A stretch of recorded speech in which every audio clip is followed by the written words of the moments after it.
करुणालयम् नमामि भगवत्पादम् श्रीवल्लभं लोकवल्लभम्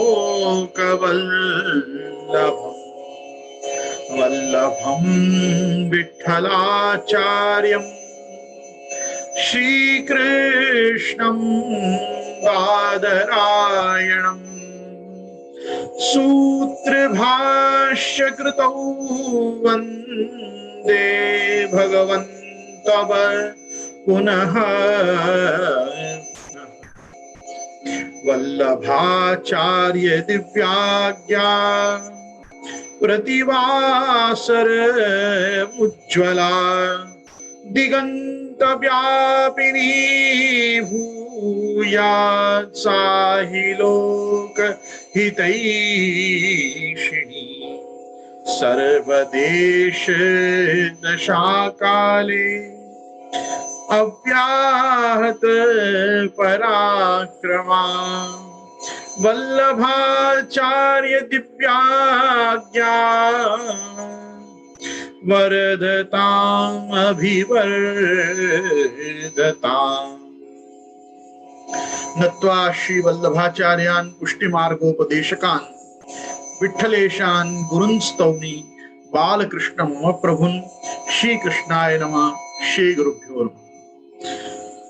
समस्त प्रियजन वाल्लभीय वैष्णवजन, मैं गोस्वामी गोविंद राय आपका हमारे इस अंतरजालीय ज़ूमांतर्गत सत्संग सदन में फेसबुक लाइव एवं यूट्यूब के माध्यम से होने जा रहे चल रहे इस सत्संग समारोह में खूब खूब स्वागत करता हूं। समस्त सनातन धर्मावलंबी आस्तिक जनों का भी हृदय से खूब खूब स्वागत है। आप सभी लोगों को कल के आगामी रथ यात्रा के महामहोत्सव की खूब खूब बधाई हो। प्रभु के वर्षोत्सव में आने वाले 4 भोग के उत्सव में विशिष्ट रूप से आषाढ़ी बीज, कभी एकम और कभी तृतीया को भी पुष्य नक्षत्र प्रधान ये उत्सव, जैसे श्री जगन्नाथ राय जी में दूज की अर्थात बीज के दिन, दूज के दिन रथ यात्रा फिक्स ही होती है कि प्रतिवर्ष आषाढ़ी दूज को ही श्री जगन्नाथ राय जी रथाधिरोहण आप करते हैं। श्री गोवर्धन धर के यहाँ पुष्टि पुरुषोत्तम परात्पर परब्रह्म भगवान श्री कृष्ण का जो रथाधिरोहण होता है वो पुष्य नक्षत्र प्रधान होता है। इसलिए कभी प्रतिपदा, कभी दूज और कभी कभी तृतीया पर भी आषाढ़ के शुक्ल पक्ष में जब प्रथमतः पुष्य नक्षत्र आए तब रथ यात्रा का ये महामहोत्सव माना जाता है। मैं महामहोत्सव इसीलिए कह रहा हूं क्योंकि ये 4 भोग का उत्सव है, अर्थात अष्टयाम सेवा और चारों यूथाधिपति के आड़ी की सेवा, ये पूरी द्वादश दर्शन का मूल क्रम है। इसमें ठाकुर जी के मंगला से लेकर शयन पर्यंत के बीच में, राजभोग आरती से लेकर उत्थापन के मध्य में ये रथ यात्रा का उत्सव मनाया जाता है। पहला भोग राजभोग के संग, राजभोग आरती के होते होते ही और फिर रथ का अधिवासन होता है और प्रभु झालर घंटा शंखनाद सहित और आलापचारी के साथ श्री गोवर्धन धर लाडिलो ललन वर गाइए, ये गौड़ मल्हार में अपने यहाँ गावती है। और प्रभु गौड़ मल्हार के ये तान तरंगों को, आलापचारी को श्रवण करते हुए आप रथ में विराजमान होते हैं। कल से लेकर पलना को छोड़कर सब समय पर मल्हार ही गाया जाता है। अब कल से प्रारंभ होने वाला मल्हार हिंडोला की अष्टमी अर्थात जन्माष्टमी की जब बधाई बैठेगी तब तक सोरठ मल्हार, देश मल्हार, मियाकी मल्हार, प्रधान रूप से गौड़ मल्हार और भी जितने मल्हार के प्रकार अपन को कंठस्थ हों, हृदयगत हों, वो श्री ठाकुर जी में अंगीकार कराए जा सकते हैं। और बाकी तो विशेष करके गौड़ मल्हार में और सोरठ मल्हार में ही प्रभु के ये पद गवते हैं। देश राग विशेष गाया जा सकता है क्योंकि देश राग और सोरठ ये ही मल्हार के प्रधान ठाट हैं। तो इसलिए ये सब प्रकार कल से प्रारंभ होता है और विशेष करके कल से जितना भी क्रम है, जैसे तिलक उत्सव और पलना, जैसे हमारे ठाकुर जी का पाटोत्सव आता है तो हम तो कुछ नवीनीकरण के लिए बधाई को दिन नी को भी मल्हार में गाते हैं, परंतु तिलक उत्सव का ये नियम नहीं है। तिलक उत्सव में आप नित्य का सारंग, अपना जो वृंदावनी सारंग है वो गा सकते हैं। और विशेष करके पलना में रागों का बंधेज नहीं। प्रभु की बाल लीला प्रधान ये जबरदस्त सेवा क्रम, जहां जहां विशेष करके जैसे हमारे घर में बाल लीला प्रधान मुख्य स्वरूप विराजते हैं, तो हमारे यहाँ तो पलना अनिवार्य ही है। प्रभु कोई मनोरथ हो तो 4 कीर्तन झूलते हैं, और अगर मनोरथ नहीं है तो भी ग्वाल के दर्शन के बाद प्रभु आप सर्वप्रथम पलना झूलते हैं। पलना झूल कर ही और आप राजभोग आरोग में पधारते हैं। तो जहां हमारे लालन बड़े मंदिर घर की रीत जहां जहां चलती है, वहां नित्य ठाकुर जी राजभोग आरोगने के पहले 2 कीर्तन तो अवश्य में आप पलना झूलते ही हैं। पलना का भी नियम है कि या तो छोटा पर्यंक या बड़ा पर्यंक, विशेष करके तो प्रेंक पर्यंक शयनम यही गवता है। लेकिन किसी के पास उतना समय अगर ना हो और कभी सेवा में थोड़ी त्वरा हो, तो श्री गोसाई जी द्वारा रचित जो दूसरा पर्यंक है, लालयति दोलिका मंच शयनम, ये भी गाया जा सकता है। प्रेंक पर्यंक पहला पद होता है हमेशा पलना में, लेकिन मैं वापस कहूंगा, यदि किसी के पास उतना समय किसी दिन नहीं है, तो वो गोसाई जी की ये सेम भावना वाला ही लालयति दोलिका मंच शयनम चरण संचालनम मोदभर गायनम इत्यादि आप वो प्रकार से छोटा पर्यंक भी गा सकते हैं। उसके बाद जो राग में आपकी इच्छा हो, बिलावल में, रामकली में इत्यादि में आप पलना के पद गा सकते हैं। ये पलना में कोई नियम बड़ों ने नहीं रखा है, मल्हार के दिनों में भी और वसंत के दिनों में भी। वसंत में भी ऐसा क्रम है कि बसंताधिवासन होने से और डांडारोपण होने तक, होली डांडारोपण होने तक ठाकुर जी पूरे 10 दिन बसंत ही बसंत सुनते हैं। और आलापचारी की प्रधानता है। जैसे ठाकुर जी की सेवा में नित्य भी जो आलापचारी गौती है वो भैरव राग में गौती है सुबह ठाकुर जी के जागने के पूर्व।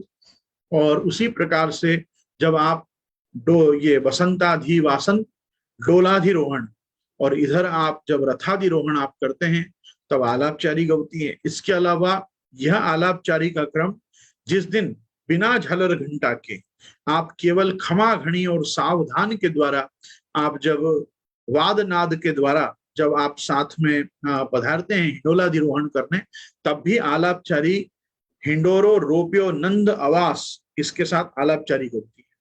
और आलापचारी के गायन के साथ ही खमा घड़ी होके प्रभु आप हिंडोला में भी पधारते हैं और रथ में भी पधारते हैं। तो ये रथ के अधिवासन का पद अलग है, वो रथाधिवासन का पद और आलापचारी, मतलब पहले राग का आवाहन, राग के साथ ऋतु जो आई है उसका सम्मान। तो ये वर्षा ऋतु बैठ गई है, दक्षिणायन वर्षा ऋतु का प्रारंभ हो चुका है। वर्षा ऋतु के प्रारंभ के प्रथम उत्सवों में ये 2 उत्सव प्रधान हैं, पहला रथ यात्रा का और दूसरा प्योर एंड प्योरली वर्षा ऋतु को सेलिब्रेट करते हुए कामरी ओढ़े हुए प्रभु आप कसुम्बा छठ मनाते हैं।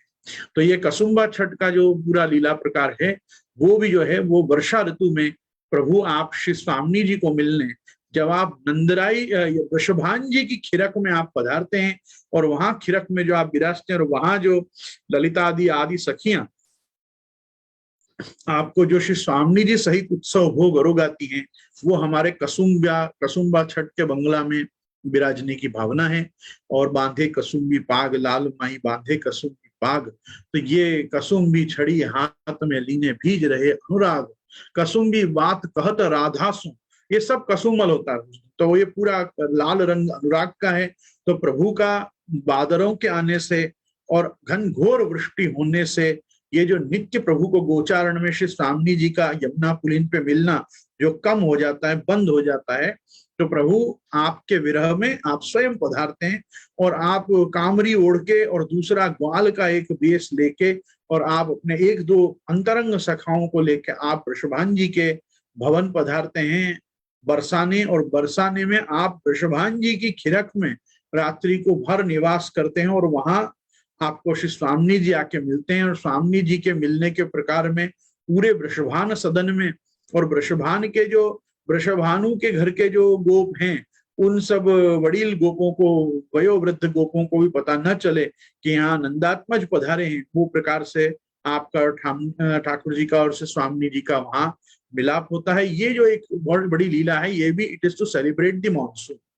ये वर्षा ऋतु के सेलिब्रेशन का एक क्रम है और उसमें ठाकुर जी की और श्री स्वामी जी की लीला में फर्स्ट डेटिंग को प्रभु आप सेलिब्रेट करते हैं। जैसे आज लड़का लड़की डेट पे जाते हैं, तो वैसे श्री स्वामी जी के पास जब ठाकुर जी आप डेट करने पधारते हैं, तो ये बहुत एक रोमांटिक ठाकुर जी का उत्सव है।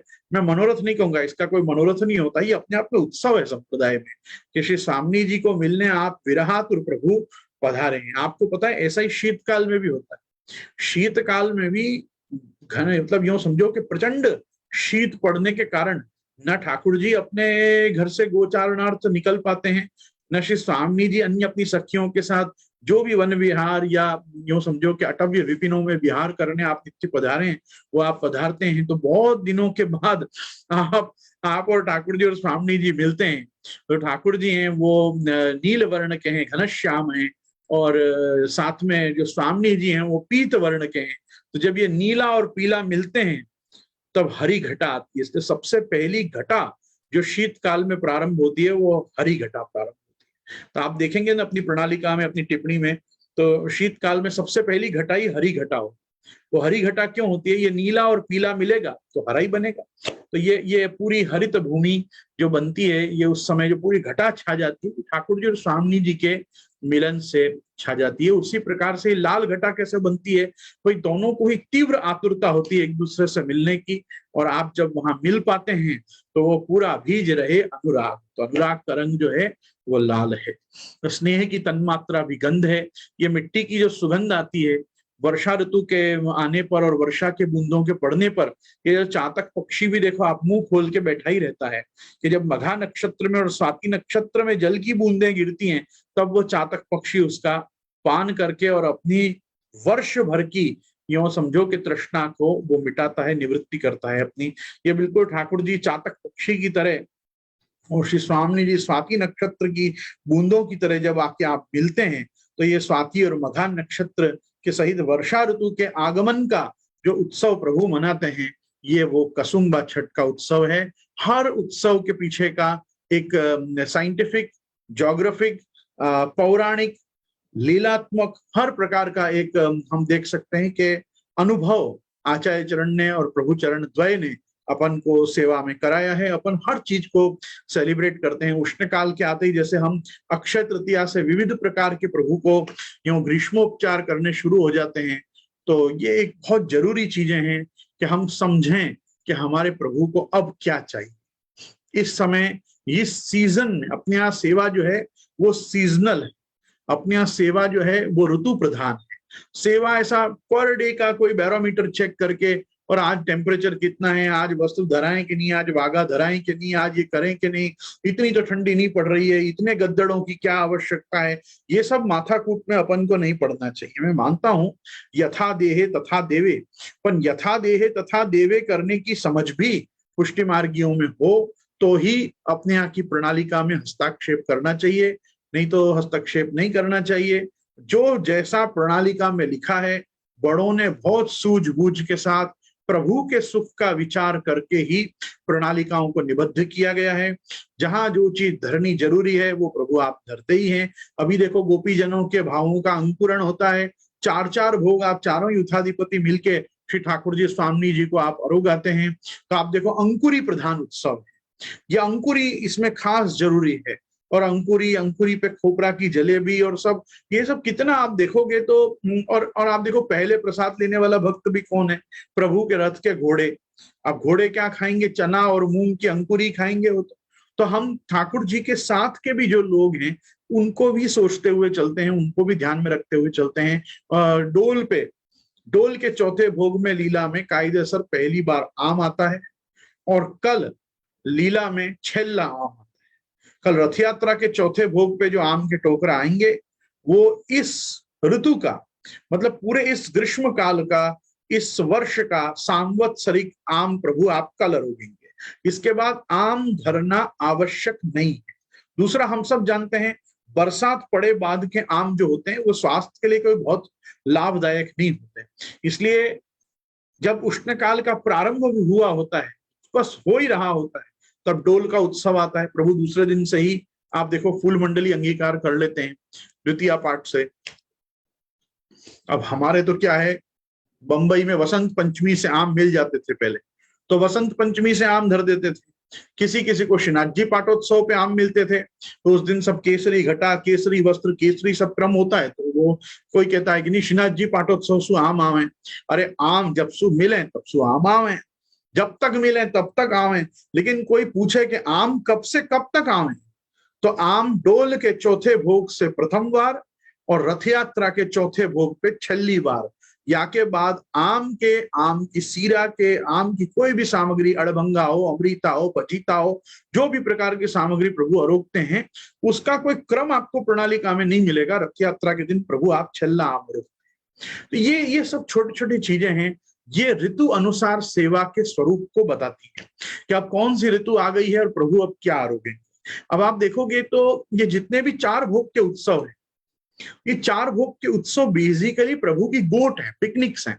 आप चाहे डोल झूलने पधारें, चाहे आप रथ में विराजें, आप देखो इसमें कैसा है, छुट्टी बूंदी सकल पारा, छुट्टी बूंदी सकल पारा।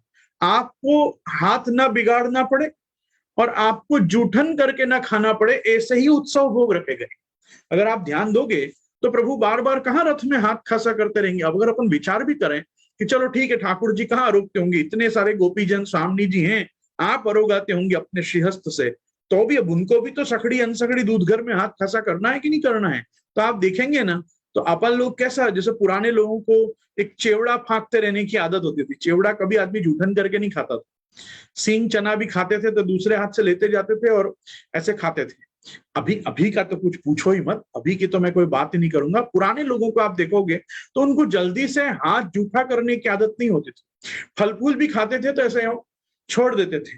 मुझे तो वही अजीब विचित्र लगता है, परंतु होता है यही था। हमारे अम्मा जी अरोगते तो आम ऐसे ऊपर से ही अरोगते, नाका करके ऐसे, और इतना उनका करेक्ट निशाना था कि मैं उनको कहता था अर्जुन के शिष्य हैं, इनका एकदम फिट जाता है वहां पर सही जगह पे। खैर, मैंने कहने का मतलब है, ये ऋतु अनुसार सेवा के ऊपर जरा ध्यान दीजिएगा कि ये रोज रोज का हम टेम्परेचर माप के ठाकुर जी की सेवा नहीं करते। ग्रीष्म ऋतु चल रही है तो ग्रीष्म ऋतु प्रधान सेवा, वर्षा ऋतु आ गई है, वर्षा ऋतु प्रधान सेवा, शरद ऋतु आ गई है, शरद ऋतु के अनुसार सेवा, शिशिर ऋतु आ गई है, शिशिर ऋतु के हिसाब से सेवा, हेमंत ऋतु आ गई है, हेमंत के हिसाब से, ये इसी क्रम से अपने यहाँ सेवा को बांधा गया। इसलिए आप देखो 2-2 महीना एक सा क्रम चले, कम से कम 2 महीना तो कुंजा चलेंगे ही चलेंगे। कुंजा का भी देखो, अब कल से मट्टी के कुंजा बंद हो जाएंगे और पात्र के कुंजा आ जाएंगे, चांदी के अथवा जैसे जिसके पास सौकर्य हो बंद हो जाएंगे। तात्पर्य जिनके पास नहीं हो उनको तो जन्माष्टमी के एक दिन पहले सप्तमी तक कुंजा चालू रखने हैं। पर जितनी मात्रा में कुंजा, करवड़ी, मथनी ये सब आती है, वो धीरे धीरे घटना शुरू हो जाती है। क्यों? अब ठाकुर जी को इतनी तृष्णा, इतनी पिपासा नहीं सताएगी। क्यों? क्योंकि अब वर्षा ऋतु में आप सर्वत्र घूमेंगे, विहार करेंगे, तो इतनी जल्दी प्यास नहीं लगेगी जितनी ग्रीष्म काल में लगेगी। तो जैसे जैसे ऋतु का परिवर्तन होगा, सेवा प्रकार में बहुत सी चीजें कम होंगी, बहुत सी चीजें बढ़ जाएंगी। तो हमको सेवा के स्वरूप को समझने में ये भी आनंद लेना है कि प्रभु को हम प्रत्येक वस्तु सीजनल सन्मुख कर रहे हैं कि नहीं कर रहे हैं, वो भी करना अपना विशेष दास धर्म है, सेवक धर्म है।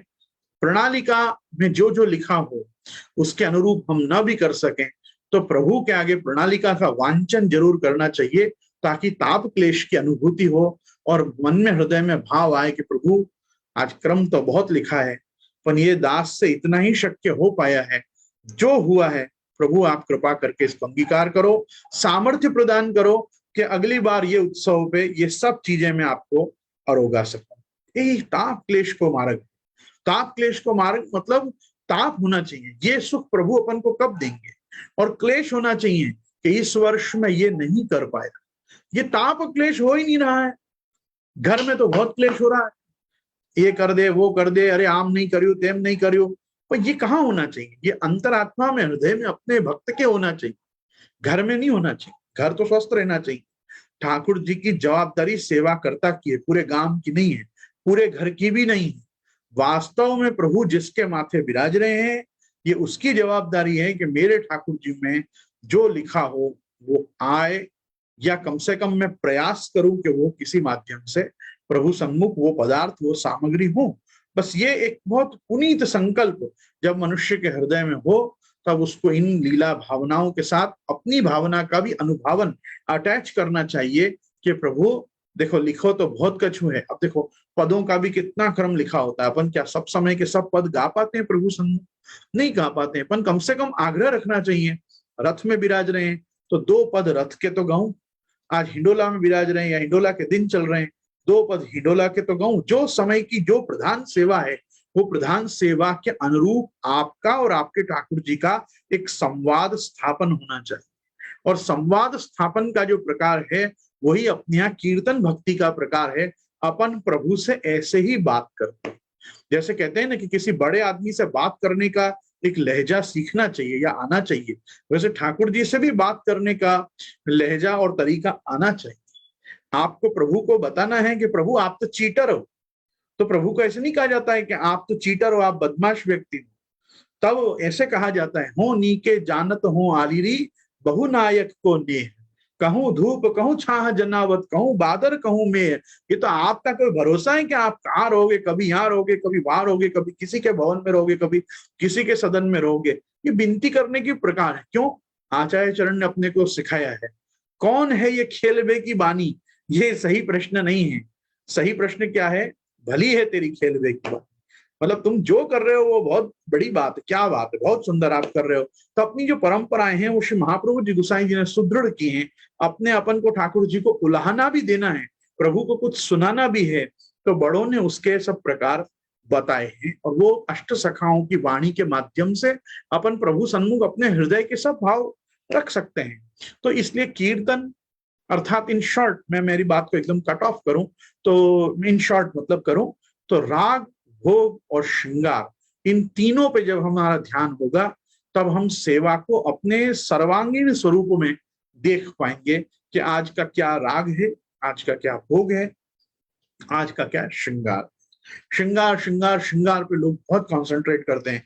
आज के वस्त्र ये, आज के श्रृंगार ये, ऐसे धराऊं वैसे धराऊं, और वो पीछे ये का धरवे वालों है वो तो देख, इतने सारे श्रृंगार लाद दिए बत्ती के, और कटोरी इतनी इतनी। मतलब क्या है? अरे कटोरी इतनी तो हो कम से कम कि पूरा घर पीछे प्रसाद ले सके आग्रह पूर्वक। तो कहने का तात्पर्य ये है, करो, खूब सजावट करो, खूब सज्जा प्रभु के श्रीअंग की भी करो, खूब श्रृंगार करो। पर अरोगाने में कंजूसी चल रही हो और फिर आदमी दे श्रृंगार करे, उसका कोई मतलब नहीं है। इससे तो गुंजा और चंद्रिका धर के पाग पिछोड़ा में प्रभु ज्यादा प्रसन्न है। अगर उनको अच्छी थाल भोग की अपन सन्मुख कर पा रहे हैं कि प्रभु आज ये भी बनाए हो, ये भी बनाए और ये भी बनाए हो, तो जब ये बनाए हो तो है, नहीं तो तुमने प्रभु को क्या बनाए हो तो तुम ही जानो। लेकिन इतना मैं जरूर कहूंगा, सेवा परम तम सौभाग्य, सबसे बड़ा सौभाग्य भगवान की सन्निधि, और सन्निधि के बाद कोई वस्तु है तो वो है संप्रदाय में सेवा। कृष्ण भक्ति के असंख्य मार्ग होंगे, कृष्ण भक्ति के असंख्य संप्रदाय होंगे, पर सेवा मार्ग ये एकमात्र है। कोई पूजा के मार्ग हैं, कोई नाम संकीर्तन के मार्ग हैं, कोई भगवत स्मरण के मार्ग हैं, कोई ध्यान के यज्ञ याग आदि के मार्ग हैं, सब मार्ग हैं। कर्म मार्ग हैं, उपासना के मार्ग हैं, आराधना के मार्ग हैं, सब हैं। सेवा मार्ग एकमात्र प्रभु का ये पुष्टि मार्ग है। यहाँ पे सबसे ज्यादा बड़ी वस्तु है अपन को सेवा मिली। हर व्यक्ति को सेवा नहीं मिली हुई है। सनातन धर्मावलंबी प्रत्येक आस्तिक को कृष्ण जो प्राप्त हो रहा है, किसी को योगेश्वर के रूप में हो रहा है, किसी को गीतोपदेष्टा के रूप में हो रहा है, किसी को अर्जुन उद्धव को उपदेष्टा के रूप में, गुरु रूप में, कृष्णम वंदे जगत गुरु के रूप में हो रहा है। लेकिन अपने यहाँ कैसा हो रहा है? प्रीतम प्रीत हीते पई, वो एक प्रेमी के रूप में अपन को प्राप्त हो रहा है। हम उसको कह सकते हैं, प्रभु ब्रह्म में ढूंढ्यो पुराण न वेदन, भेद सुन्यो नहीं चौगुन चायन, देखियो सुन्यो न कबहू कितहू वह, कैसो स्वरूप रु कैसो सुभायन, हेरत हेरत हार पर्यो रस खान बतायो न लोग लुगायन, देखियो जबे तब कुंज कुटीतर, पायो पलोटत राधिका पायन। जब कुंज में जाके देखा तो वो तो श्री स्वामी जी के चरण दबा रहा था। मैं तो उसको वेदों में, पुराणों में और जाने कहां कहां नहीं ढूंढा प्रभु को, और प्रभु तो कुंज कुटी में श्री स्वामी जी की सेवा में लगे हुए थे। निरस्त साम्यातिशयेन राधसा स्वधामनी ब्रह्मणि लंस्यते नमः। तो भगवान जो नित्य रममाण है अपनी आह्लादनी शक्ति के साथ, अपन तो उसके चाकर, उसके किंकर, उसके जीव, उसके दास हैं अपन। अपन को उनकी सेवा का ही प्रधानता, उनकी सेवा की ही प्रधानता अपने जीवन में रखनी चाहिए, क्योंकि उनकी सेवा मिलना ही इस वैष्णवी, मानवी, भारतीय, सनातनी जीवन की सार्थकता है। सनातन धर्म में आए, भारतवर्ष में आए, वैष्णव कुल में आए, वैष्णवी दीक्षाओं से वैष्णव गुरु द्वारा दीक्षित हुए, और महाप्रभु जी कृपा से ठाकुर जी अपने माथे पधारे, अपने घर विराजे, अपने हाथ पवित्र करने का अपने को सौभाग्य प्राप्त हुआ, और उसके बाद भी हम सेवा से यदि वंचित रहें तो त्रषितो जाह्नवी तीरे कूपम खनति दुर्मति। फिर तो गंगा जी के तट पे बैठकर कोई व्यक्ति कुआं खोदने में लगा हुआ है, वो उतना दुर्मति मनुष्य है। अरे गंगा जी इतने जबरदस्त निर्मल प्रवाह के साथ उज्जवल वेग से आप बह रहे हैं, वहीं से जाके तृप्त तोले वहां बैठ के कुआं खोद रहा है। पुष्टि मार्गीय व्यक्ति के जीवन की सबसे बड़ी विडंबना ये है कि घर में ठाकुर जी विराज रहे हैं और उसका भान नहीं, ठाकुर जी विराज रहे हैं उसका महात्म्य बोध नहीं, ठाकुर जी विराज रहे हैं उसकी कृतकृत्यता पूर्वक एक स्वीकृति अपनी अंतरात्मा में नहीं कि अरे मेरे घर तो ठाकुर जी विराज, यूं ही चले जाते हैं, यूं ही जीवन चला जा रहा है, यूं ही लोग अपना पूरा पाखंडी और एकदम यूं समझो लौकिक विभत्स जीवन व्यतीत कर रहे हैं बिल्कुल, लेकिन अपना आध्यात्म के द्वारा आदि दैव में प्रवेश नहीं कर रहे हैं। आध्यात्मिकता और आदि दैविकता के बिना आपको संपन्नता तो आएगी, साधन संपन्न तो हो जाएंगे, पर श्रीयुत आप कभी नहीं हो पाएंगे। श्रीयुत होना है, स्वस्तिदः यदि धन संपत्ति के साथ रहना है तो कृष्णार्थम तत्प्रयुंजीत कृष्णो नर्थस्य वारक, कृष्ण ही अनर्थ से छुड़ा सकते हैं। इसलिए धनम सर्वात्मना त्याज्यम तच्चेत त्यक्तुम न शक्यते कृष्णार्थम यत् प्रयुंजीत कृष्णो अनर्थस्य वारक कृष्णो अनर्थस्य मोचक।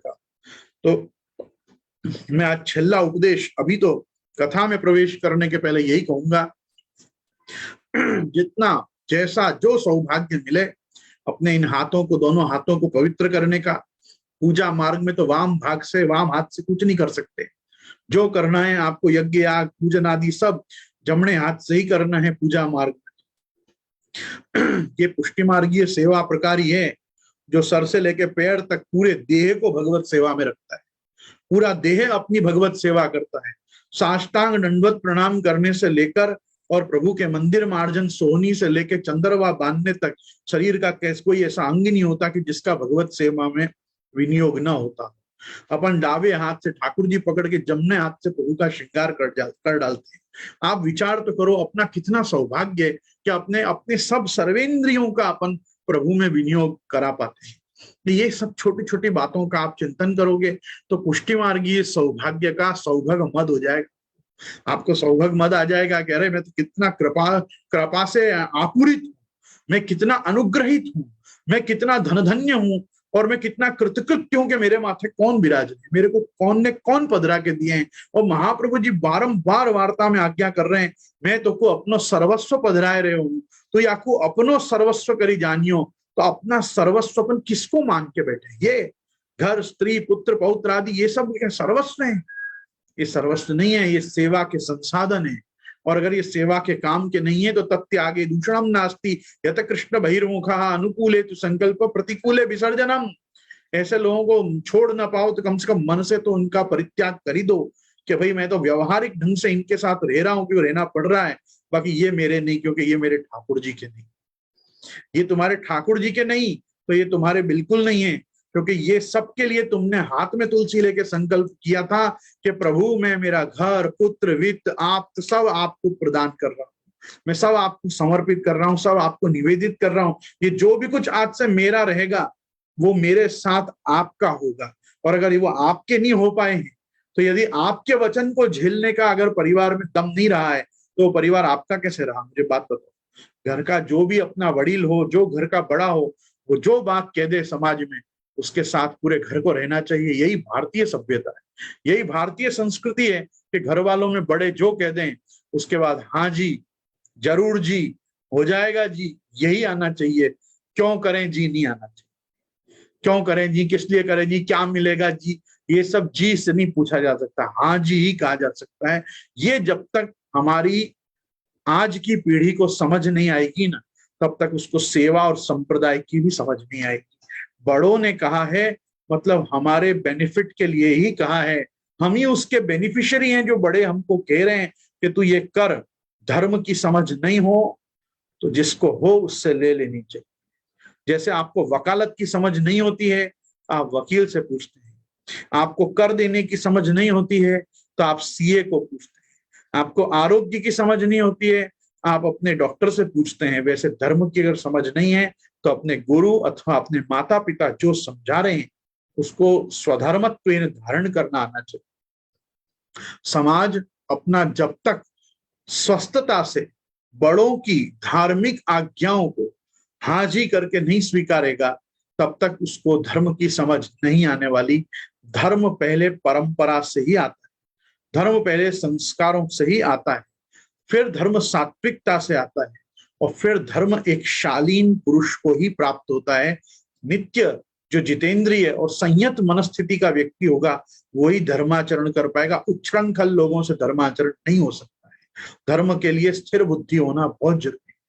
बुद्धि की स्थिरता व्यवसायत्मिका बुद्धि एके है कुरुनंदना बहुशाखा अनंतश्च बुद्धयो अव्यवसायिना।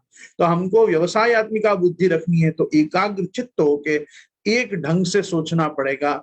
सबको मिलके एक प्रकार के संगच्छध्वम संवदध्वम संयो मनांसि जानता देवा भागम यथा पूर्वे संजनानाम उपासते। मैं ऐसे असंख्य घरों को जानता हूं कि जहां बहुत सुंदर ठाकुर जी की सेवा विराज रही है पर पीछे करने वाला कोई नहीं, पीछे करने वाला कोई नहीं है। ये बात का दुख वहां सेवा के कर्ताओं को जितना नहीं होगा उतना मुझे है। मैंने ठाकुर जी पधराए हों कि न पधराए हों, पुष्टि पुरुषोत्तम किसी के घर विराजते हों और वहां पीछे सेवा करने वाला कोई ना हो, होने को तो बहुत है वारिस पर वो सब लावारिस ही हैं कायदे से। क्यों? आदि भौतिक संपन्नता ले लेंगे तुम्हारी, और तुम्हारी आध्यात्मिक विरासत, तुम्हारी आदिदैविक विरासत वो कैसे ले पाएंगे? मुझे तो बड़ा विचार करता हूं तो मैं डिप्रेशन में जाना शुरू हो जाता हूं। इसलिए मैं अब आजकल ज्यादा किसी के बारे में सोचता भी नहीं। मैंने तो सर्वदा से आप सभी को यही अपनी तरफ से उपदेश किया है, एक मेरी तरफ का सुझाव रखा है, जब तक जियो जितना बने खूब सेवा करो, जितना क्रम बढ़ाना है बढ़ाओ, जितना लाड़ लड़ाना है लड़ाओ। ये तुम्हारे ठाकुर जी हैं, तुम्हारी जवाबदारी पे हैं। पीछे कोई करने वाला हो कि ना हो, खुद तो जी लो अपनी जिंदगी। ऐसे भी तो शास्त्र में अपने समाज में क्या कहवत बनी है, पूत सपूत कहा धन संचय, पूत कपूत कहा धन संचय। अगर पूत सपूत है तो खुद कमा लेगा, उसके लिए धन संचय करके क्या करना है। और पूत अगर कपूत ही है तो कितना भी संचय करके देके जाओ सब बर्बादी करने वाला है। मैं तो सेवा के लिए भी यही कहूंगा, पूत सपूत कहा धन संचय। तुम क्यों उसकी तरफ से पुण्य करते हो? तुम अपने लिए पुण्य करो, तुम तुम्हारे लिए पुण्य करो। तुमको किसी के लिए पुण्य करने की जरूरत नहीं। तुम्हारा पुण्य किसी के काम नहीं आएगा, तुम्हारा पुण्य तुम्हारे साथ जाएगा, तुमको उत्तम लोक प्रदान करेगा, तुमको उत्तम गति प्रदान करेगा, तुमको उत्तम कुल में पुनश्च भगवत सेवार्थ जन्म भी अगर प्रभु प्रदान करेंगे तो आप आपके कर्मों को देख के करेंगे। आपकी पत्नी क्या करती है, आपका पुत्र क्या करता है, आपकी माँ क्या करती है, आपका बाप क्या करता है, कि आपके भतीजे क्या करते हैं, कि काका क्या करते हैं, कौन पूछने वाला है। मैं तो वापस ये कहूंगा, आप जब तक आपके ठाकुर जी के साथ रह रहे हैं, आप खुद एक आपस में धनी लुगाई हैं, आप खुद एक माता और पुत्र हैं, आप खुद एक स्वामी और सेवक हैं। सिर्फ वो संबंध को एंजॉय कीजिए, देखिए सेवा कितना फल देगी। आप सेवा के जो भी अलौकिक फल हैं वो सब हम रीप करेंगे, हम सब उसको आनंद ले पाएंगे जब हम इस मनस्थिति पे आ जाएंगे कि सेवा मेरी व्यक्तिगत जवाबदारी है। कोई आए तो वो ठाकुर जी को, और वो नहीं आयो तो वो बहिर्मुख। मैं क्या करूं? मैंने तो बहुत सिखाया, बहुत समझाया, बहुत कोशिश की, सेवा में आया करो, सेवा में आया करो। अब नहीं आ रही है किसी के यहाँ पे सेवा तो फिर प्रारब्ध में दोष है उसके। ये जन्म में भगवत सेवा नहीं फलेगी उसको। जन्मांतरेषु फलिष्यति, भगवत संबंधी हुआ है, कंठी ली है, ब्रह्म संबंधी हुआ है, तो भगवत सेवा वैयर्थ्या संभवात जन्मांतरेषु फलिष्यति। उसको कोई और जन्म में प्रभु जरूर कृपा करेंगे और उसके हाथ से सेवा लेंगे। बस इतना विधान करके श्री यमुना जी और आचार्य चरण के दिव्य चरणारविंद में यही विज्ञप्ति करनी, प्रभु आपके जीव हैं, आप ही पकड़ के लाइयो। बस यहाँ भी दास धर्म नहीं छोड़ना, उनसे क्लेश कंकास करके अपना भक्ति मार्गी जीवन खराब नहीं करना, अपने आप को दोषना और कोसना बंद कर देना। कि कहीं हमारी कोई गलती रह गई है, ऐसे हो गए, नहीं, कोई की कोई गलती नहीं रही। सबने खूब बताया, खूब सिखाया, खूब समझाया। नहीं आया किसी की बुद्धि में, कोई माता पिता का बच्चा अनपढ़ रह जाए तो ना स्कूल का दोष है, ना कॉलेज का दोष है, ना माता पिता की अपब्रिंगिंग का दोष है, उसकी इलिटरेसी का और अनएजुकेटेड रहने का वो खुद जवाबदार है। उसी प्रकार से हमारी धार्मिक, आदिदैविक, आध्यात्मिक विरासत को भी यदि कोई नहीं ले पाया है तो ये उसके दुर्भाग्य है, ये अपने सौभाग्य में कमी नहीं है, ये उसका दुर्भाग्य है। इतना जड़ होके इस मामले में स्थिर हो जाना चाहिए। अपन तो जड़ जड़ मतलब तामस भक्तों की ही सेवा भावना का अनुसरण करने वाले हैं। प्रभु पधारे तो खूब आनंद, प्रभु वापिस मथुरा पधार गए तो रोने लग गए, तो कोई गया नहीं पीछे उनके ठाकुर जी के, जहाँ थे वहीं ब्रज में रहे, ब्रज भक्तों की तरह आनंद से रहे। प्रभु पधारे तो गोरस आनंद से हरोगे, प्रभु आप पधारे तो मथुरा का गोरस हरोगे। अपन क्या कर सकते हैं, बस उसी प्रकार से अपने भी रहना है। कोई आया ठाकुर जी में बहुत खुशी की बात है, नहीं आया ठाकुर जी में तो भी बहुत खुशी की बात है, मैं और ठाकुर जी तो है ही। उतनी तैयारी हो तो अपने आप को सेवक मानना चाहिए। अरे तू ये कर जा, अरे तू वो कर जा, अरे इतना तो करके जा। इतना मतलब इतना भी यहाँ इतना है सेवा में, इतनी सी भी सेवा, राई की सी सेवा को फल मानत मेरु समान, ठाकुर जी तो उसको मेरुवत गिन रहे हैं। इतनी सी भी कोई सेवा कर रहा है तो किसी को इतना एहसान भी मत मांगो।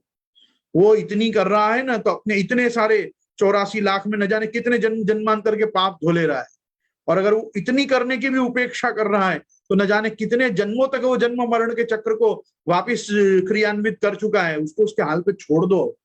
इसलिए कोई क्लेश मत करो, संप्रदाय में कोई चिड़ो मत, अपने बच्चों से घृणा मत करो। वो दया के पात्र, करुणा के पात्र, उन पे करुणा करो कि हाय हाय ये क्या जीवन जी रहे हैं, ये ठाकुर जी की सन्मुखता भी प्राप्त नहीं कर पा रहे हैं। बस भक्त का अगर हृदय है ना तो उनके प्रति दया भाव रखो, करुणा रखो।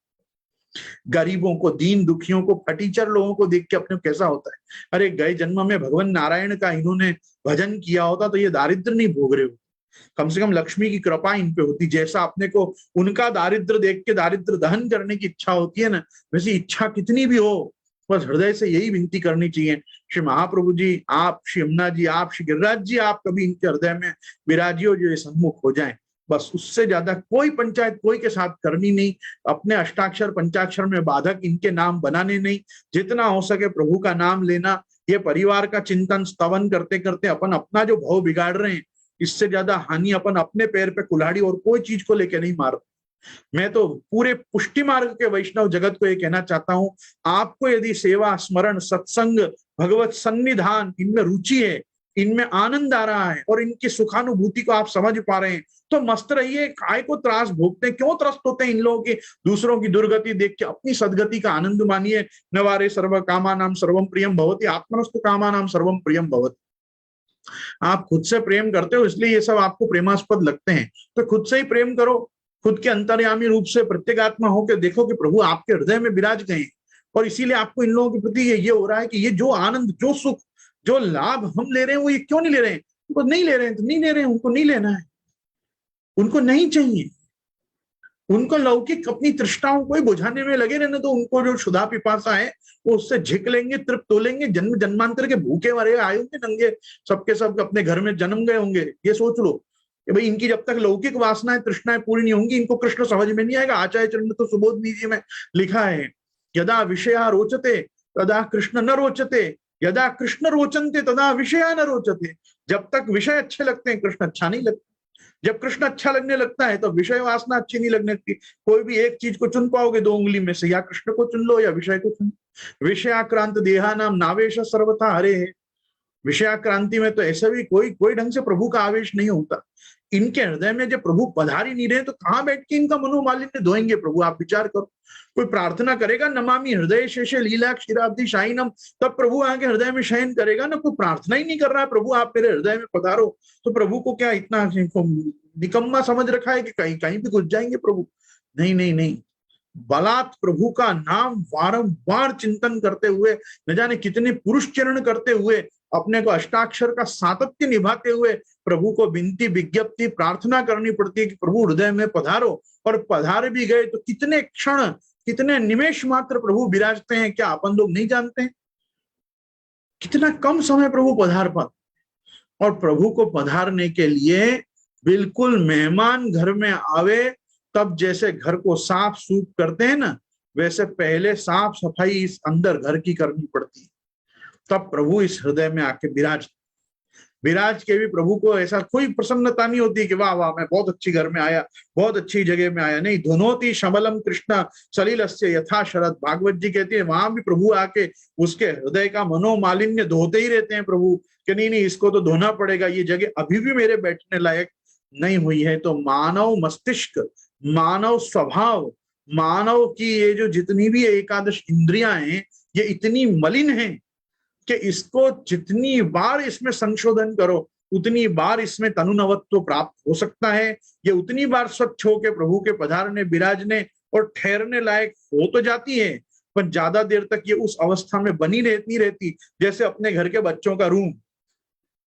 बच्चे अपना रूम बेचारे जैसे तैसे बहुत साफ सफाई करके रखते हैं, पर कितनी देर रह पाता है? एक दिन, 2 दिन, तीसरे दिन फिर वो ऐसा वैसा ही वही माँ चिढ़ती रहती है देख के, कह रही तुम अपना रूम तो अच्छा रखा करो, रूम तो अच्छा रखा करो, अपनी चीजें जगह पे रखा करो, ये रखा करो। वैसे गुरु भी बैठा बैठा पूरे दिन यही सोचता है ये इसने फिर बिगाड़ दिया आपने, अरे तो फिर ऐसा का ऐसा हो, अरे तो फिर भ्रष्ट हो गया।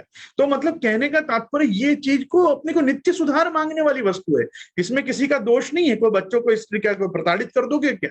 नहीं, बच्चों को यही कहता रहना पड़ेगा, बच्चा अपना रूम साफ रखो, अपनी चीजें जगह पे रखो, अपने आप को स्वच्छ रखो, अरे बराबर नहाया करो, बराबर ब्रश किया करो, अरे तुम अपने कपड़े अच्छे ढंग से मेंटेन किया करो। बस प्रभु भी अपनी मन, बुद्धि, चित्त, अहंकार, अपनी वासनाएं, अपनी इच्छाएं, इनके प्रति प्रभु और गुरु भी अपने को यही कहते रहते हैं, इनको अच्छे ढंग से रखा करो, इनको अच्छी बनाए रखो, इनको मेरे लायक बनाने का प्रयास करो। मयि एव मन आधत्स्व मयि बुद्धिम निवेशय मच्चित्ता मद्गत प्राणा बोधयन्त परस्परम यत् करोषि यदश्नासि यज्जुहोषि ददासि यत् तपस्यसि कौन्ते तत्कुरुष्व मदर्पणम ये तो सर्वाणि कर्माणि मयि सन्न्यस्य मत्परा।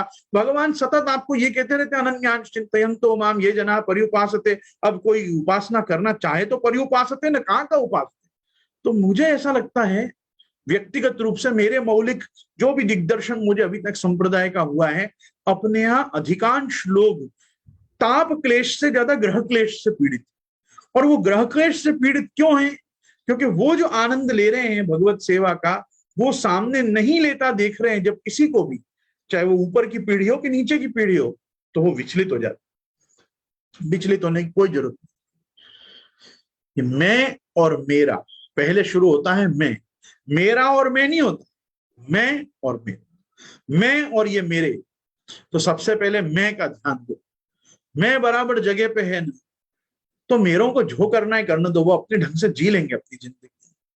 मुझे संप्रदाय में उन्हीं लोगों की फिक्र है जो लोग सेवा, सत्संग, सुमिरन में लगे हुए हैं।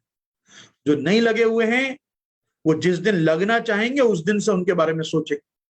जब तक नहीं आ रहे हैं, औरंगजेब बनने की जरूरत नहीं है, पकड़ पकड़ के लोगों को लाके कन्वर्ट करने की जरूरत नहीं है। ये कन्विंस करने का संप्रदाय है, कन्वर्ट करने का संप्रदाय नहीं।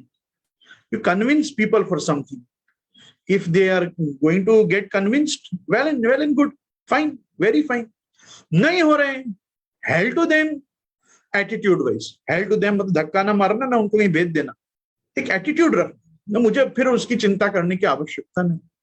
आप एक बार दे सकते हो ज्ञान, दूसरी बार दे सकते हो सलाह, तीसरी बार सुझाव, चौथी बार आप उसको भी त्रास ही दे रहे हैं। और भगवत भक्त को यस्मान्नो द्विजते लोको लोकान्नो द्विजते चय हर्षामर्ष भयोद्वेगैर यो मुक्तः स च मे प्रियः। भगवान कहते हैं मैं तुम किसी के द्वारा उद्विग्न चित्त नहीं होने चाहिए, उद्वेलित नहीं होने चाहिए, और तुमसे भी किसी को उद्वेग नहीं होना चाहिए।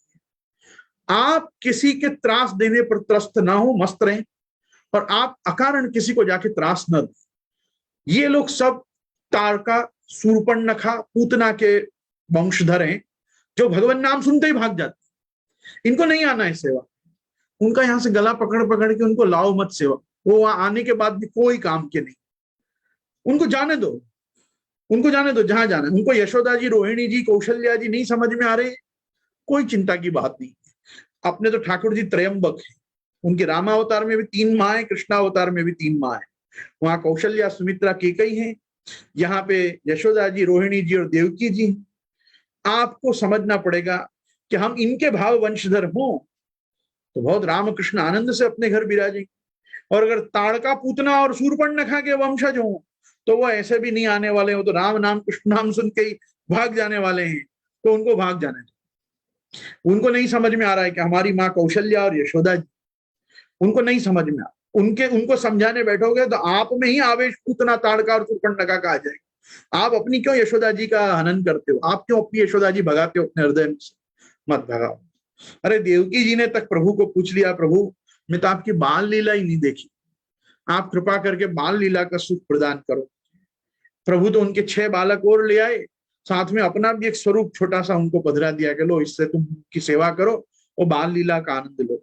अपने घर में प्रभु राजलीला, प्रौढ़ लीला, बाल लीला, ये लीला त्रयी का सुख देने के लिए आप पूर्वार्ध और उत्तरार्ध में दोनों में विराजमान चतुर्विश्च चतुर्विश्च चतुर्विश्च त्रिविश तथा षड्भिर विराजते योसौ पंचदा हृदय मुमा। वो भागवत जी के 10वें स्कंद में विराजने वाले को अपन विनती कर रहे हैं, हृदय मेरे हृदय में आके विराजो। वहां उनके लिए समय दो कि ये हृदय उनकी लीला का क्षीराब्दी बने, ना कि पारिवारिक क्लेश के कलुष का पोखरा। पारिवारिक क्लेश के कलुष का पोखरा बनाने से तो लीला क्षीराब्दी बनाना ज्यादा अच्छा। हमको कृतार्थ होना है, हमको सनाथ रहना है, हमको अपने जीवन का आनंद अपनी परिपूर्णता में लेना है, तो अपने को सिर्फ अपने विषय में विचार करना पड़ेगा। परमार्थ में एक वस्तु बहुत आवश्यक है, स्वार्थ।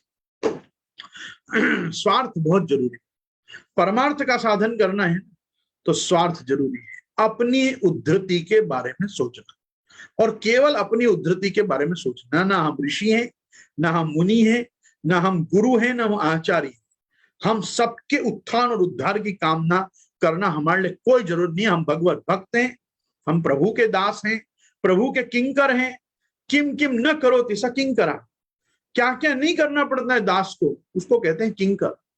तो अपन प्रभु के किंकर या किंकरी हैं, तो हमको बस यही विनती करनी है, प्रभु अपनी चरण और शरण में आप हमको रखो।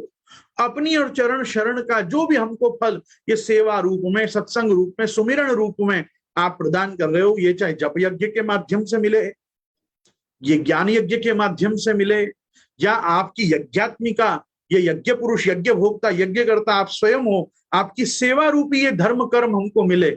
बस प्रभु अपने चरणारविंद में ये दास को रखो। अपने दासत्व के लिए आप जवाबदार हो, पूरे गांव के दासत्व के लिए आप जवाबदार नहीं हो। मैं गांव से मेरा मतलब परिवार भी है, ये पूरा गांव ही हुआ हमारा परिवार। आत्मा आगाराणी सस्मरु, ये आत्मा और आत्मा का आगार, ये जो देह और देह संबंधी जितने भी देह धर्म है, इनको भूल के चलना चाहिए, इनको विस्मरण कर देना चाहिए। इसीलिए निरोध की डेफिनेशन संप्रदाय में दी गई, संसार विस्मृति पूर्विका भगवदासक्ति इति निरोधा। संसार को भूलकर, संसार को छोड़कर नहीं, संसार को भूलकर भगवान में आसक्त होना निरोध होता है। सेव्य सुख जनिका सा क्रिया या सेवा। सेव्य के सुख जनक हो, सेव्य के लिए हम अपने ठाकुर जी के लिए जो कुछ करें वो उनको सुख दे, उसको हम सेवा कहते। सेव्य सुख जनिका सा क्रिया या सेवा। अरे भाई, जिसका मुंह देख के ठाकुर जी को क्लेश होता हो, ये कहाँ आ गया करम जला मेरे सामने। जिसको आना ही नहीं था उसको पकड़ पकड़ के परिवार वाले ले आएगा, नहीं तो सेवा मत तो आओ, सेवा मत तो आओ, एक बार दंडवत तो करी जा, एक बार चरण स्पर्श तो करी जा, अरे झारी तो भरी जा, अरे आज आओ उत्सव छे, आज दर्शन तो कर। ऐसा कहना पड़े, ऐसा आग्रह करना पड़े। इससे तो पड़ोसी अच्छे आके सामने से पूछते हैं आज कुछ उत्सव है क्या, आपके यहाँ प्रसाद है क्या? प्रसाद वो ज्यादा अच्छे है आपके परिवार से। बाजू वाला ये तो पूछता है, इनको विश्वास होता है वैष्णव का घर है, कुछ ना कुछ तो आज उत्सव मनाएगा तो हमको कुछ तो प्रसाद देगा, तो उसको प्रसाद का आग्रह होता है। ये सबको बर्गर और पिज्जा का आग्रह होता है, इनको वहीं जाने दो, इनको पकड़ पकड़ के मत लाओ जबरदस्ती, इनको नूडल्स में रहने दो, ये वहीं अच्छे। इनको पाटिया समझ में भी नहीं आएगा, आधो पाटिया, पूरो पाटिया, पाटिया की सेव, पाटिया की खीर क्या है नहीं समझ में आएगा। इनको नूडल्स समझ में आ रहा है, इनको नूडल्स में रहने दो। इनको पिज्जा समझ में आ रहा है, इनको पिज्जा में रहने दो। इनको पबजी खिला के क्या मतलब है, इनको पबजी खेलने दो। ये पूरे दिन पबजी के ही लायक, ये श्री जी के लायक नहीं। पबजी वाले पबजी में, श्री जी वाले श्री जी। तो आपको जिनको श्री जी का अनुसंधान करना है, आपको उनका स्मरण करना है, आप आनंद से श्री जी के बारे में चिंतन करो, उनको पबजी करना। आधे लोग तो बैठे बैठे पूरे दिन 2G 3G 4G का चिंतन करते रहते हैं, वाईफाई मड़े छे कि नहीं, आ मड़े छे नहीं। अरे क्या पूरे दिन यही देखते रहोगे? नहीं, ये देखो, जो मिल रहा है वो है ठाकुर जी की सेवा, जो मिल रहा है वो है ठाकुर जी का स्मरण, जो मिल रहा है वो है भगवदियों का संग। और ये इस मानुषी जन्म की सबसे दुर्लभ गिफ्ट, सबसे दुर्लभ भेंट है जो प्रभु ने आपको दी। ये ठाकुर जी ने अपने को दी है, उनकी इच्छा बिना कुछ नहीं हो सकता। कितने धार्मिक लोग कितने धर्म करने का संकल्प लेते हैं, आज मैं ये करूंगा, ये करूंगा, ये करूंगा, कुछ नहीं कर पाते। और कभी कभी प्रभु की ऐसी कृपा हो जाती है, अपन को ऐसे ऐसे लाभ मिल जाते हैं जिसकी अपन ने कभी ना संकल्प किया था, ना अपने हृदय में विचार आया था कि अपने को ये भी मिलेगा, ये भी मिलेगा, ये भी मिल रहा है। और अपन को आनंद आ जाता है कि प्रभु बस यही आपकी करुणा वरुणा लेता है कि जो हमने संकल्प नहीं किया वो भी आपने कृपा करके दिया। तो एक थैंक्स गिविंग, थैंकलेस लोगों के प्रति पूरा जीवन घिसने के बाद भी मिलता यही है सुनने के लिए कि किया तो कौन सा बड़ा काम किया, तुम्हारा धर्म था एक। तो ऐसे लोगों के लिए करने से तो उनके लिए करना अच्छा कि जो एक मिश्री की कटोरी को भी 56 भोग मानते हो कि नहीं नहीं यार धरे तो बहुत प्रेम से हुए, भले मिश्री की कटोरी धरे पर मुझको बहुत प्रेम से धरे, ताप क्लेश हो या कि मैं सखड़ी धर पाता तो मैं रोज आपको सखड़ी धरतो, मैं आज आपको अन्नकूट कर पाता तो मैं अन्नकूट करतो, मैं आज 56 भोग धर पाता तो मैं 56 भोग धरतो। प्रभु आज मेरे पास अभी यही है, आप यही कोई सब मानियो। ये कुछ पद्मनाभ दास जी से कुछ लोग सीखते तो ज्यादा सुखी रहते, मैं समझ। और इसका अर्थ ये नहीं है कि छोला ही छोला अरोगाते रहो, 56 भोग की सामर्थ्य हो तो 56 भोग अरोगाना चाहिए। और अगर छोला की भी सामर्थ्य नहीं है तो भी उसका भी ताप क्लेश हृदय में होना चाहिए कि प्रभु बन सकते हो तो मैं आपको वो भी धरता हूं। मैं आज ही किसी वैष्णव को बहुत सुंदर बात कह रहा था, उनने कहा मेरे घर में पुष्टि धर्म नहीं है, मैं क्या करूं। मैं कहा भाई पुष्टि धर्म तुम्हारे ससुराल में तुम्हारे घर में न भी हो तो कम से कम घर में भागवत जी तो है ना, श्रीमद भागवत जी का आश्रय, भागवत जी का चिंतन करो, भागवत जी के नित्य पाठ करो, भागवत जी का मनन करो, भागवत जी की सेवा परात्पर पर ब्रह्म पुष्टि पुरुषोत्तम श्री गोवर्धन धर के नामात्मक स्वरूप की ही सेवा है। वो प्रभु का भगवान नामात्मिके श्री पुराण पुरुषोत्तमाय भागवताय नमः कई हम भी पूजन करते हैं। ये प्रभु का नामात्मक स्वरूप है और ये प्रभु का पुराण पुरुषोत्तम आविर्भाव है प्रभु का। ये इसके अंदर क्यों किसी को ऐसा लगता है कि भागवत जी की सेवा या भागवत जी का ज्ञान यज्ञ जप यज्ञ इसके चिंतन के बाद भी कुछ सेवा में न्यूनता रह जाती है। महाप्रभु जी ने तो प्रारंभ में ही निबंध के कहा है ना, नमो भगवते तस्मै कृष्णाय अद्भुत कर्मणे रूप नाम विभेदेन जगत क्रीडति हो। किसी के घर प्रभु रूपवान होकर विराज रहे हैं, किसी के घर प्रभु नामात्मक स्वरूप से विराज रहे। नामात्मक स्वरूप की सेवा से भी एक संतोष होना चाहिए कि हाँ इस जन्म में पुष्टि पुरुषोत्तम साकार रूप में मेरी सेवा नहीं ले पा रहे हैं तो भी मैं प्रभु के नामात्मक स्वरूप से तो मैं सेवा कर रहा हूं या कर ही रही हूं। एक प्रकार का एक संतोष आना चाहिए हृदय। भागवत जी का आश्रय लेना तो दूसरा अनुकल्प महाप्रभु जी ने रखा ही है कि जिनसे सेवा नहीं रखे उनको श्रीमद भागवत आदरात, उनको आदर पूर्वक श्रीमद भागवत जी की शरण में चला जाना चाहिए।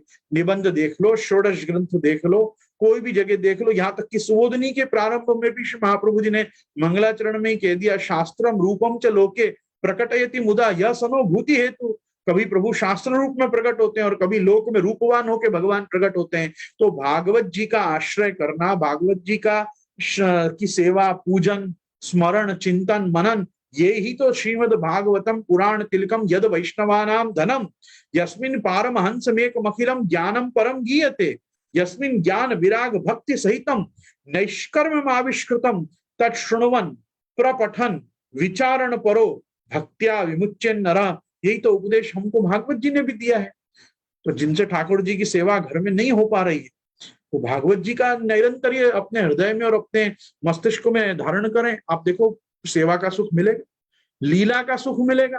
अरे कम से कम अनुक्रमणिका बद्ध प्रभु की लीला तो कंठस्थ होगी कि हाँ प्रभु ने पहले जन्मने के बाद ये किया, फिर ये किया, फिर ये किया। मैं तो ऐसे असंख्य लोगों को जानता हूँ पूरा जीवन भर सेवा किया है, फिर 5 मिनट खड़े होकर कृष्ण लीला पूछो कि कृष्ण लीला क्या है तो लीला बता नहीं पाते। अरे जन्माष्टमी से जन्माष्टमी का ही क्रम बता दो, पूरी भागवत जी आ जाएगी। पूरी भागवत जी में जो जो लीलाएं हैं जो नहीं है वो भी आ जाती हैं, तो भागवत जी की समस्त लीलाएं तो आ ही जाती हैं। तो सेवा करने वाले को भागवत पता होनी चाहिए और भागवत करने वाले को सेवा का आग्रह होना चाहिए। यही तो जो एक दूसरे का अन्योन्याश्रितत्व है इसी को तो सेवायाम वा कथायाम वा यस्या शक्ति दृढ़ा भवेत् भक्तिवर्धिनी में आचार्य चरण ने बताया। तो कहने का मेरा तात्पर्य यह है, सेवा में से सुख डिराइव करने का। सेवा में से सुख शब्द मैं इसलिए कह रहा हूं, आचार्य चरण ने भी प्रयोग किया है, गुणगाने सुखावाप्ति गोविंदस्य प्रजायते यथा तथा शुकादि नाम नैवात्मनि कुतोन्यतः। और कृष्ण एव सदा सेव्यो निर्णीतः पंचधा बुधैः शरीरदः प्रेरकश्च सुखद शेष सत्यद। तो श्री कृष्ण सेव्य सुखार्थी भी, सुखानुभूति के लिए भी कृष्ण का आश्रय करना है और आनंदानुभूति के लिए भी कृष्ण का आश्रय करना है। तो सुख भौतिक स्तर पे, मजा मस्ती आध्यात्मिक स्तर पे, और आनंद जो है आदिदैविक स्तर पे आपको लेना ठाकुर जी और ठाकुर जी के नाम में से लेना आना चाहिए। सेवा शब्द का एक अर्थ होता है सेवन। जैसे हम किसी औषधि का सेवन करते हैं, जैसे हम कोई सुंदर वस्तु का सेवन करते हैं, वैसे प्रभु के भी नाम में से रस निष्पत्ति जब हो रही हो तो उस रसास्वादन करना भी आना चाहिए। सर्वोत्तम जी में आता है ना कि ये जप्यम कृष्ण रसार्थी भी, जिसको कृष्ण रस की इच्छा हो उसको ये सर्वोत्तम स्तोत्र का पाठ करना चाहिए, ताकि कृष्ण नाम में से रस लेना हम सीख सके। जिस कृष्णाधरामृत स्वाद सिद्धि के लिए हम यत्न करते हैं, वो कृष्णाधरामृत प्राप्त होने पर वो कृष्ण के अधरामृत का स्वाद कितना मधुर है, ये मधुराधिपतिर अखिलम मधुरम का कितना माधुर्य लावण्य हम ले पाए, उसका हमको परिमाण समझ में आने के लिए भी कृष्ण रस की जानकारी होनी चाहिए। और एतद रसानुभिज्ञस्तु माद्राक्षी यद्यपि वैष्णवः, गोसाई जी कहते हैं, लेकिन अगर कृष्ण रस समझ में ना आता हो तो मेरे ग्रंथों को देखने की भी आवश्यकता नहीं है। तुम भले वैष्णव हो पर कृष्ण रस समझ में आना चाहिए। तो मैं आज जो पूरा कहा है, मैंने जो भी आप लोगों से संवाद किए हैं, आज मैं यही कहना चाहता हूं कि कृष्ण रस जो मिल रहा है, कृष्ण रस जो हम ले रहे हैं, कृष्ण रस जो हमको प्राप्त है, वो कृष्ण रस की घनीभूतता और द्रवीभूतता के परिमाण को समझ के उसके अनुपात में लेना, एक बैलेंस्ड डाइट के रूप में ठाकुर जी की सेवा सत्संग सुमिरन को लेना, ये भी एक सभ्यता, ये भी एक विवेक दास में होना चाहिए, सेवक में आना चाहिए। इससे पुष्टि मार्ग आपको अपने संपूर्ण रूप से प्राप्त हो। तो पुष्टि मार्ग का सर्वतोभद्र आनंद लेना है आपको, तो आपको ये समझ आनी जरूरी है कब किस में से कितना आनंद हमको लेना, कैसे लेना। भाई आप किसी भी जगह जाके बैठ जाओ, आपको यदि वहां आनंद लेना ना आए तो कोई भी जगह आपको बोर करने में सक्षम। और अगर कोई बोरियत सी बोर जगह में भी आप जाके ये जान जाओ कि इसमें मजा कैसे लिया जाए, तो आप तो नर्क को भी स्वर्ग बना के आओगे। मानव स्वभाव इतना सुंदर ठाकुर जी ने दिया है कि इसका एकमात्र एक रस स्वभाव है शांत। बहुत खुश होगा तो भी लोग कहेंगे शांत हो जा भाई, बहुत दुखी होगा तो भी लोग कहेंगे शांत हो जा भाई, किसी पे बहुत क्रोधित हो जाएगा तो भी कहा जाएगा शांत हो जा भाई, कभी किस पे बहुत ज्यादा कोई उदार हो जाएगा तो भी हो जाएगा भैया शांति रख, इतना उदारता अच्छी नहीं। हर चीज के लिए आपको कहा जाएगा शांत हो। तो भगवान अपने को यही आज्ञा करते हैं कि हमको शांत रहना आना चाहिए, तब हम सुखी रह पाएंगे। सुखी रहने के लिए सुखी होना जरूरी नहीं है, सुख रहने के लिए शांत होना जरूरी है। आप सब श्री यमुना जी से प्रार्थना करें कि अपने अपने स्वभाव पे आपको विजय प्राप्त श्री यमुना जी कराएं। और किसी को वास्तव में लगता हो कि उसने अपने स्वभाव को और अपनी इंद्रियों को जीत रखा है, तो मुझे अपना नंबर जरूर भेजना, मैं भी आपकी शरण में जरूर आ जाऊंगा, ताकि अपने अपने स्वभाव पे मैं भी विजय प्राप्त करने का कुछ और अच्छा नए ढंग से प्रयास कर सकूं। आइए आश्रय का पद करते हैं। कल हम सत्संगार्थियां एकत्रित नहीं हो पाएंगे क्योंकि फूल का रथ में प्रभु शयन में थोड़ा लेट विराजते हैं, तो मैं रथ यात्रा के क्रम को करके मैं आपसे परसों मिलूंगा। कल छोड़ परसों हम पुनश्च सत्संगार्थियां एकत्रित होंगे। बोलो श्री गोवर्धन नाथ की जय। दृढ़ चरणन केरो भरोसो, दृढ़ चरणन केरो, श्री वल्लभ नख चंद्र छटा बिन, सब युग मांझ अंधेरो भरोसो, साधन और नहीं आ कली में, जासो हो ये निबेरो, सूर्य कहाँ कहे द्विविध आंधरो, बिना मूल को चेरो भरोसो, दृढ़ इन चरणन केरो भरोसो। श्री गोवर्धन नाथ की जय, श्याम सुंदर श्री यमुने महारानी की जय, श्री वल्लभाधीश की जय, श्री गुसाई जी परम दयाल की जय। आज के आनंद